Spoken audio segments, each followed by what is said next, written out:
What did you make of Anthony Kim's victory? That story seemed to supersede the live dialogue. Oh, without question, I think it was. I think everybody loves an underdog story, and you'd be hard pressed to find a bigger underdog than him. Addiction, demons, self sabotage, you name it. He seems to have gone through it all. And then when he got out there, he was dead less. There's always been a sort of a fascination with him because he had a bravado about him. He used to work with the same coach that I worked with, Adam Schreiber. I remember being on the range once, hitting balls at PGA West on the back of the range with Adam. And Adam said to me, "You got to come watch this." I think he was 11 at the time, 11 or 12 years old.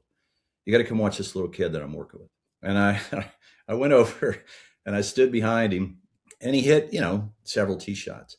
And he turned around and said, "Who's going to beat me?" As an 11-year-old kid, and are you playing on the big tour at this point? Yeah. Oh, yeah. I'd have been, I don't know, 60th in the world or something at this point, or 50th in the world, 50, somewhere in there. I mean, I was playing some good golf at this time. And I can remember thinking to myself, I didn't play golf at 11 or 12, but I can remember being on the range when I got invited to play Colonial when I was 19 or 20. I mean, I thought I was a hell of a player then. I was in the top 5 amateur ranked players in the country.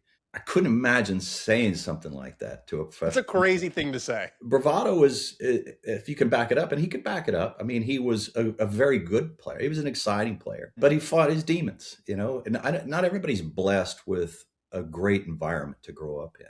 And if you are, you hit the lottery. If you've got good parents and a good place to grow up and a stable environment, you hit the lottery. And I don't know that he did. And that echoes into the future. And so for him to turn his life around and come back and win the way he won, I think it resonated. Live is what it is. It's not a strong field. I mean, you could just look at data golf. That field was 1/4 as strong as the AT&T. But, coming down the stretch, Rahm was in the mix and Bryson DeChambeau was in the mix. So I understand why it resonated. Never quit. I think that's what he said afterwards. Of course, that's a great message.